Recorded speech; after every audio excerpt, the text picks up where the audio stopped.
ঘটশিলা থানার বামনিয়াতে কিরিটি কুমার বলে একজন ভদ্রলোকের বাড়িতে, যিনি সোলজারগিরি প্রোপাইটার, তার বাড়িতে আইটি পার্সোনাল বলে কয়েকজন এসে আইটি পার্সোনালের পরিচয় দিয়ে রেড করার নামে ঢুকে তার বাড়ি থেকে প্রায় 7.5 লাখ টাকা, 7.5 লাখ ক্যাশ, তার সাথে কিছু সিলভার এবং গোল্ড জুয়েলারি লুট করে নিয়ে, এবং তার একটা স্করপিও গাড়িও সেখান থেকে নিয়ে তারা চলে যায়।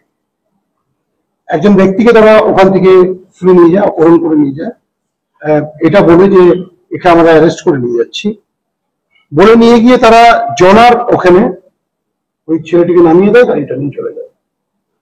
আমরা এই কমপ্লেনটা রাত্রিরে পাই। ওই দিন স্পেসিফিক সেকশনে কেস স্টার্ট করা হয়। আমাদের একটা পুলিশের টিম, একটা বড় তদন্তকারী টিম আমরা তৈরি করি। সেখানে আমরা টেকনিক্যাল ইন্টেলিজেন্স এবং ম্যানুয়াল ইন্টেলিজেন্স দিয়ে আমাদের যে সমস্ত আমরা লিডগুলো পাই সেই লিডগুলো আমরা ওয়ার্কআউট করি। কাল ঝাড়খণ্ডের বিভিন্ন জায়গায় আমাদের পুরুলিয়া জেলা পুলিশের একটা বড় team under the leadership of SDPO Jhalda, DSP headquarter and other officers, ডিস্ট্রিক্টের 6-7 জন ওসিআইসি এর নেতৃত্বে একটা রেড কন্ডাক্টেড হয়।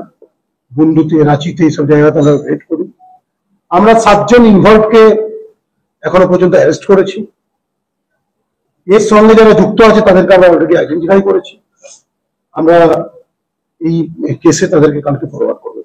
এদের মধ্যে 2 জন মহিলা দেখছি, এই 2 জন মহিলা এর মধ্যে ইনভলভ আছে। আমরা যেহেতু এদের টিআইতে রেড করানোর জন্য আমরা প্রসেসটা আমরা করবো, তার জন্য আমরা এদের ডিটেলস আমাদের কাছে শেয়ার করতে পারছি না তদন্ত স্বার্থে। অ্যাজ ওয়েল অ্যাজ আমাদের কাছে এখনো একজন যে অ্যারেস্টেড আছে সে নিজেকে সিআরপিএফ এর কনস্টেবল বলে দাবি করেছে। আমরা সেটাও ভেরিফাই করছি। আমরা এখনো পর্যন্ত জানতে পেরেছি 94 ব্যাটালিয়নের সিআরপিএফ এর কনস্টেবল আছে। আমরা সেটা ভেরিফাই করছি।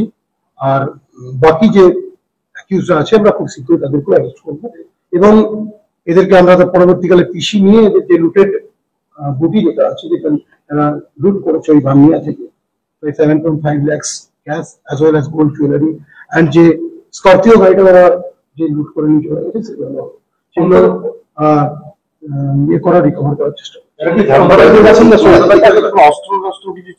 হ্যাঁ, এদের কাছে অস্ত্র ছিল বলে আমরা জানতে পেরেছি। আমাদের তদন্তে যেটা উঠে এসছে যারা আগ্নেয়াস্ত্র নিয়ে এসছে। এরা নিজেদের বলেছিল যে ইনকাম ট্যাক্স অফিসার, এরা ইনকাম ট্যাক্সে রেড করতে এসছে, এরা সেই বলে ওখানে পড়ে। আর কিরিটি কুমারও সেই কথায় প্রথমে মানে বিশ্বাস করে। তারপরে এখান থেকে একজন স্টাফকে নিয়ে চলে যায়। এরা, আমি আগেই যেটা বলেছি, এদের কাছ থেকে 7.5 লাখ ক্যাশ নিয়ে যায়, অ্যাজ ওয়েল অ্যাজ এদের যে গোল্ড এবং সিলভার জুয়েলারি নিয়েছিল সেগুলো নিয়ে যায়। এই একজন ম্যাক্সিমাম সবাই তার বাড়ি আমরা এখন পেয়েছি বলবেন, ম্যাক্সিমামটাই ঝাড়খণ্ডের, এবং আমরা যাদেরকে অ্যারেস্ট করি তাদের কোপসিলারও ব্যক্তি আছে যে এখানে ফেসিলিটেট করে। একজন সিআরপিএফ কর্মী, আর কি কোনো কর্মী কোনো আমরা দেখছি এখনো পর্যন্ত সে সিআরপিএফ কর্মী বলে নিজেকে দাবি করেছে। আমরা এটা ভেরিফাই করছি। ও বলেছেও 94 ব্যাটালিয়ন যে আছে এই ঘটনা কি স্থানীয় জব রয়েছে? হ্যাঁ, স্থানীয়, আমি আগেই বলেছি, স্থানীয় ব্যক্তিদের সাহায্য নিয়ে যারা তাদের ফেসিলিটেট করেছে। এরকম 2 জনকে আমরা আইডেন্টিফাই করেছি, একজন অ্যারেস্ট